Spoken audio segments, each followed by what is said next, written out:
Welcome back to Reunited States, the podcast where we work to build bridges and bring civility back to our national discourse. From Los Angeles, California, my name is Tyler Ehrig. And from Manchester, New Hampshire, my name is Jesse Saywell. And today, we have a mini episode for you, a little mini-sode. The holidays are quickly encroaching, and unfortunately, our time is less and less available. We have vacations and family obligations to attend to, so we won't be able to release a full episode, probably not until the new year. But we wanted to talk about one last thing before the holidays eat up the rest of our year. And that, of course, is a story that is gripping the nation, the murder of United Healthcare CEO Brian Thompson. He was shot through the chest the morning of December 4th. The assailant, as we know now, was 26-year-old Luigi Mangione, who was captured and is now in custody.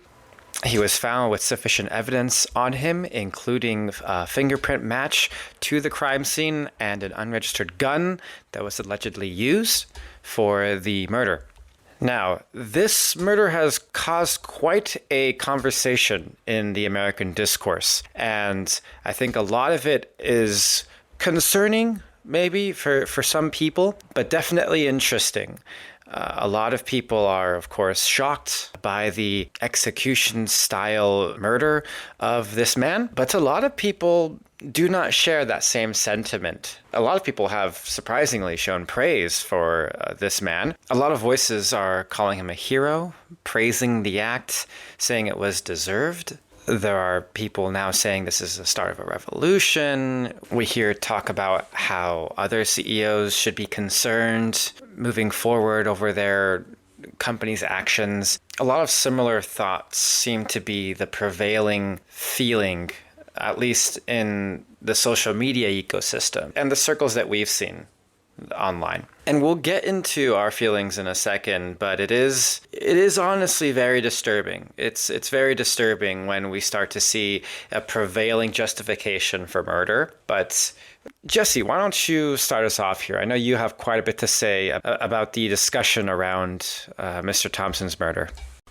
Yeah, I was initially under the assumption that I would share this as a things we can all agree on, but sadly, from what I've seen, we apparently can't agree on this, at least not all of us. But I'm not going to lie, I've been really disturbed by the reactions to the murder of Brian Thompson, and the pattern I've been seeing of excusing or justifying violence that used to be very much exclusively on the far right, or at least mostly on the far right in this country, and it now seems to have moved where the far left now is also participating in this kind of, again, excusing or justification of violence. And this is bothersome to me, and on a number of fronts it's bothering me. These recent responses on social media that I've been seeing resemble certain reactions that I saw to the October 7th attack on Israel. They also resemble responses to the attempted assassination of now President-elect Donald Trump over the summer. And I can't help but think that it all dates back to social media.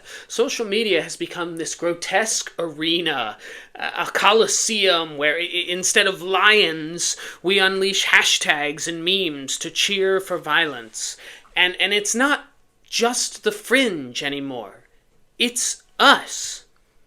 Ordinary people applauding brutality as if it's some kind of righteous justice. So, when I talk about those other two incidents, it shouldn't matter how you feel about the Israeli government or Benjamin Netanyahu. Just like it shouldn't matter how you feel about Donald Trump.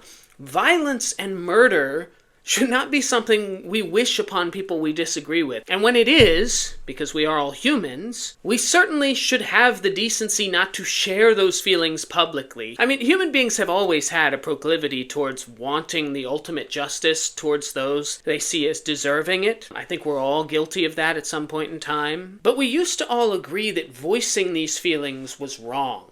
And that consensus is no more, apparently, and I think we're a lesser people because of it. So, when news broke out about Thompson's murder, there was this wave of people saying he deserved it because he was the CEO of United Healthcare. Quote, corporate greed has consequences, end quote, as if that justifies murder. And again, October 7th, the attack on Israel. People came out over the course of the last year plus, and people had every right to protest what Israel was doing in Gaza and the way that they treat the Palestinian people. But cheering and justifying murder, which some people did, some people genuinely justified the violence on October 7th, that was disgusting. And it needed to be called out, and it wasn't called out by enough people. And Trump, love him or hate him, how did we get to a place where the attempted assassination of a former president sparks celebration instead of outrage? I don't like Trump. I think he's one of the greatest dangers to this country and to our democracy in history. But I'm not calling for anyone to go out and try and shoot him. I'm not going to sit there and support that. Can you imagine what would have happened if it had actually been successful? Can you imagine the type of backlash that innocent people would have received from the far right? The people that own tons of guns and are looking for any excuse to use them. I'm just tired of people cheering, not for peace, not for justice, but for violence, for bloodshed. We're losing something, aren't we? Like something essential. Our shared understanding that violence isn't the solution, that when we cheer for blood, we lose part of our humanity. And what's worse, this isn't confined to one side of the political spectrum. On the right, you've got Trump supporters talking about Second Amendment solutions and civil war. And on the left, you've got this growing call for revolution. Burn it all down, they say, as if the ashes will magically form a utopia. As if destroying the system is the same as fixing it. Do they not see where that leads? Have they never heard of Robespierre? I bet they haven't. So let me tell you about the French Revolution. The French Revolution was supposed to be about liberty, equality, fraternity, but the guillotine didn't bring freedom. It brought terror. One by one, the revolutionaries turned on each other, and Robespierre, who cheered so loudly for the fall of kings, ended up headless under the same blade. That's what revolutions built on bloodlust create. Not justice, chaos. And yet, we're out here quoting Bane from The Dark Knight Rises like he's a role model. The fire rises, they post. As if Bane was some kind of hero. Newsflash, he wasn't. He was a terrorist. His entire philosophy was about destruction for its own sake. He didn't care about rebuilding. He cared about power. And when the dust settled, who was left standing? The people he claimed to be liberating? Or the warlords who thrived in the ruins? Look, we don't need Bane. We need people who understand that progress doesn't come from tearing things apart. It comes from doing the hard, messy, frustrating work of building something better, reforming the system, holding power accountable, educating, organizing, voting, not cheering when someone's life is snuffed out, no matter how much we think they deserved it. Because here's the thing about violence. It doesn't stop.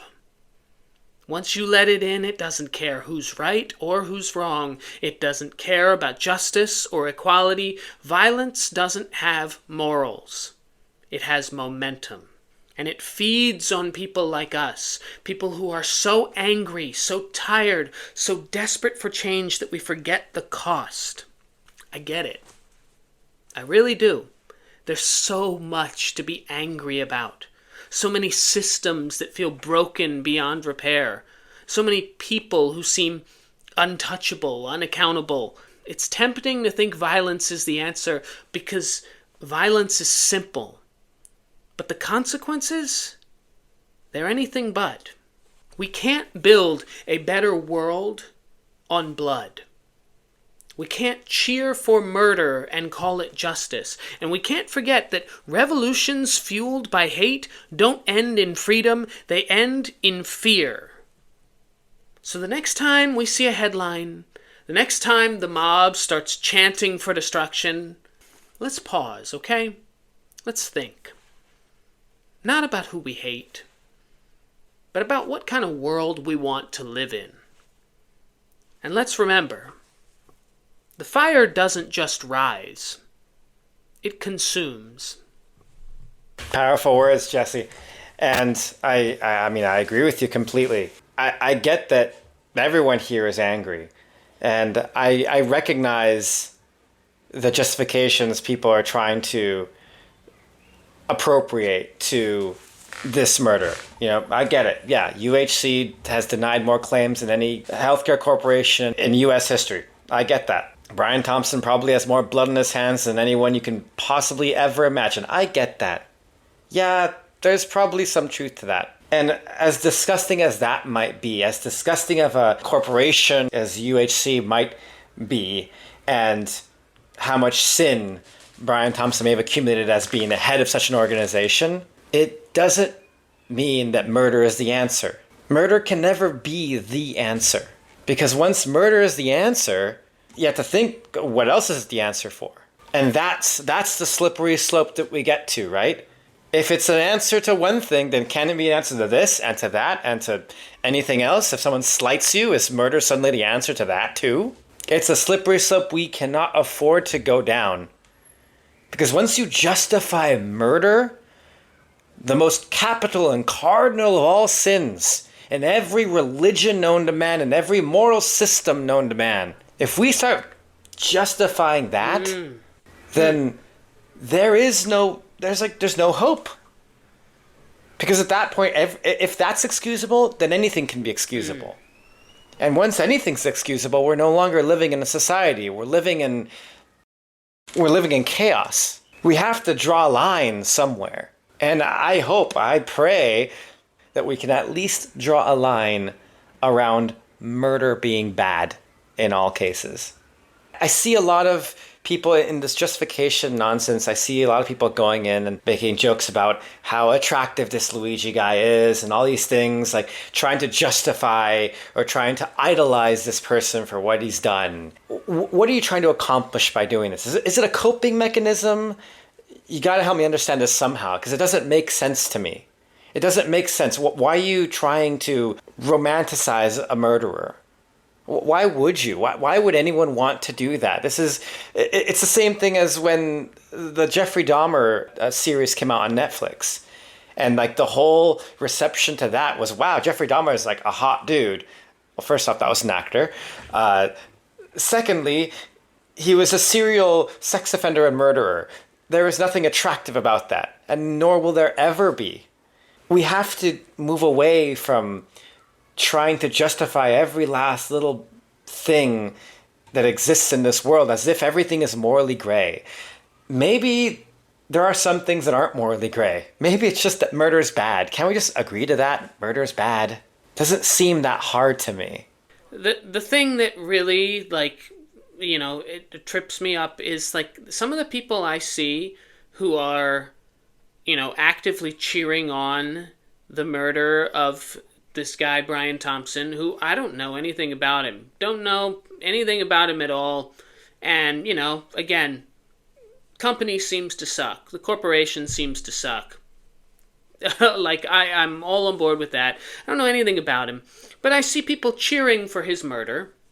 Never mind, again, keeping in mind that, people have families.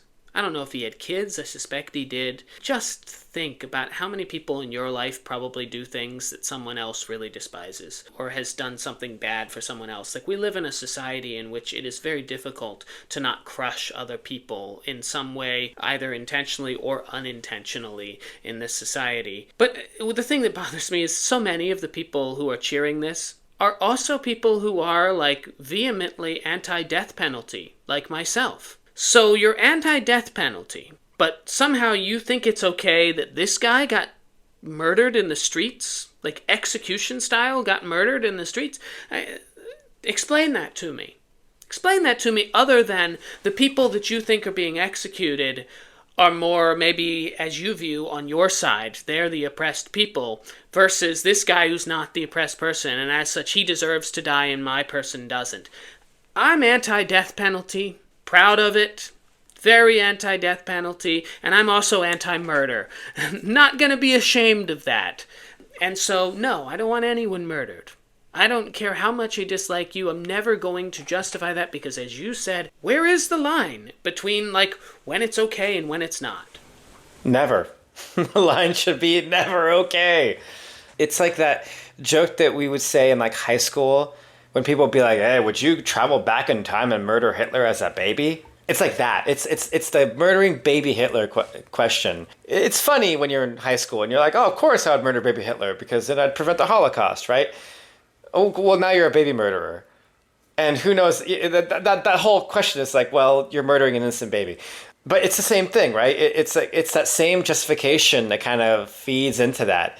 It's like, well, shouldn't some people just deserve to die, deserve to be killed because of what they've done? Listen, if you feel a certain way about it, then you feel that way about it. I'm not going to change your opinion on that. But to speak outwardly and say that like murder is a justifiable action on a certain individual because of what you feel they have done and how you feel that racks up in karma or sin or whatever other moral currency you use, it's too ambiguous. It is too ambiguous for any one person to ever make the call on.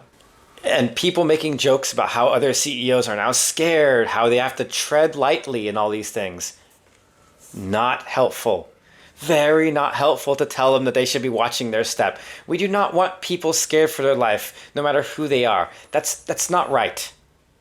It's not right. It's fear. It's what you said earlier. That's what this is. You're telling people that they should be living in fear for the rest of their life. Come on.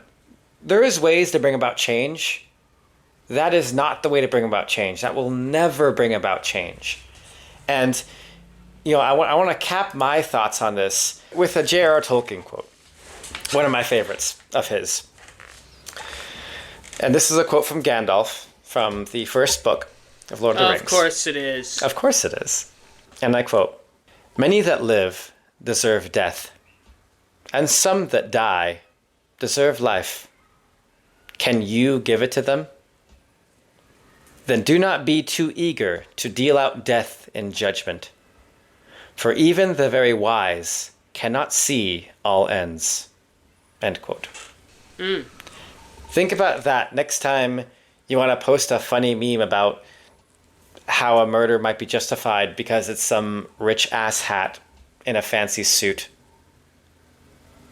Because not even the very wise can see how everything ends up. Yeah, I love that. My only final thoughts on this is just kind of the irony of, since we've found out who this person is, this Luigi Mangione, and we found out that he's from a wealthy family and he went to an Ivy League school, and all of a sudden some of these people who were all like cheering him as a hero, all of a sudden they're like, wait a minute, he's also a bad guy? Duh. Yeah, bad guy executed someone. I don't care how much money he has. As if somehow if he was like a poor person, that somehow justifies murdering someone in cold blood. This is ridiculous. You need to stop. This has to stop. This hatred of everyone has to stop. You can hate the system, but you can't hate everyone involved in the system. You can't threaten to tear down the entire system like this. And I'm just imploring people, please. I know that it feels like, a revolution is the way that we handle this. No, it's not.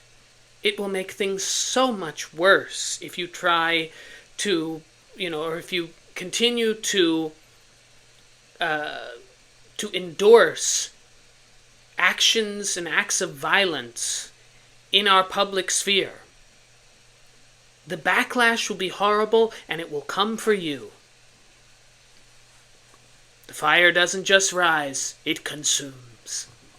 Listen, all this energy that we're expending talking to you about this, all the energy that you're expending, endorsing this behavior and emboldening people to rise up in revolution, take it and use it constructively. Protest. Peacefully protest. Vote. Campaign. Yes.